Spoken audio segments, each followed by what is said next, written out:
Қазақ даласындағы тұңғыш басылымдар Түркістан уәлаяты газеті мен Дала уәлаяты газеті. Өткен ғасырдың басында қазақ зиялылары ұлттық мүддені көздеп, бұқаралық сананы оятуға ұмтылған қазақ серке басылымдарын шығаруды қолға алды. Бұл күнде қазақ тілінде көптеген газеттер шығарылуда. Олардың ішінде Алматы ақшамы газетінің алар орны ерекше.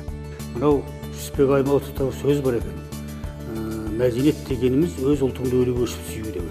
Демек, осы мәдениеттің бір ең үлкен бір кең арналы түрі бұл баспасөз. Сондықтан меніңше бұл баспасөзді оқу үлкен мәдениеттіліктің белгісі. Айтайын дегенім, осы сол оқырмандардан бізде талай қызық хаттар келіп жатады. Сонда өткенде бір оқырман өзі жазылып, түбіртегін салып жіберді газетке. Сөйтіп мынандай сөз жазып жіберді. Бұл Алматыда тұрып, Алматы ақшамына жазылмау мүмкін емес деп. Міне мен айтар едім, шын мәніндегі мәдениетті оқырман осы. Ішкі түйсігі мол, адами қасиеттерін бол адам осы. Өйткені Алматыны кім жақсы көрмейді, Алматыны кім сағынбайды? Біліңіз ба? Алматы бүкіл алты алаштың Алматысы қойылады. Кешегі қазақтың интеллигенциясының, байырғы интеллигенциясының табанының ізі қалған қасиетті жері бұл. Сондықтан Алматы ақшамында солай қастерлеуге ол тұратын газет деп ойлаймын.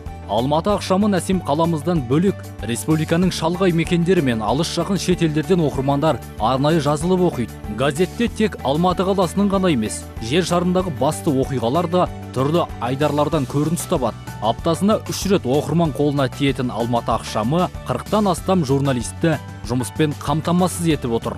Жылда осы жазылым басталған кезде біздің Алматы ақшамының қайбір қызметтері қандай тойға барсын, үйлену тойы болсын, кәдімгі мерейтойлар болсын, жалпы ағайындарының тойы көп қой той. Қандай той болсын, сол тойдың барлығына Алматы ақшамына жаздырып, сол тойдың иесіне түбіртегін алып барады. Мысалы, ол жаңағы бір 15 мың береді, 20 мың береді, 10 мың береді. Ол ақша бүгін ертең ішіп жеп қояды. Оны жаратып жібереді. Ал сіздің есесіне, сіздің үйіңізге бір жыл бойына Алматы ақшамы барып тұрады. Сонда қай сыйлық құнды? Сондықтан меніңше бұл да бір дәстүрге айналған нәрсе. Осы да қазір біздің оқырмандарымыздың арасында дәстүрге айналып келе жатыр осы. Өйткені сол бағытта хаттар көп келіп жатыр. Мен ағамның үйіне сыйлық жасадым, ағамның туған күнінде сыйлық жасадым, әкеме, ата-анама сыйлық жасадым деп, оның бәрі шықты газетке. Сондықтан мінекей өзі осының барлығы ұлттың өзін-өзі сүю, өзін-өзі қадірлеу, құрметтеуінің белгісі. Газет ұжымы дәстүрге айналдырған бұл үрдіс көпке үлгі болары хақ. Сіз сыйға алған бір ғана түбіртек 4 шипажайға арналған 9 жолдаманың бірін ұтып алмасына кім кепіл?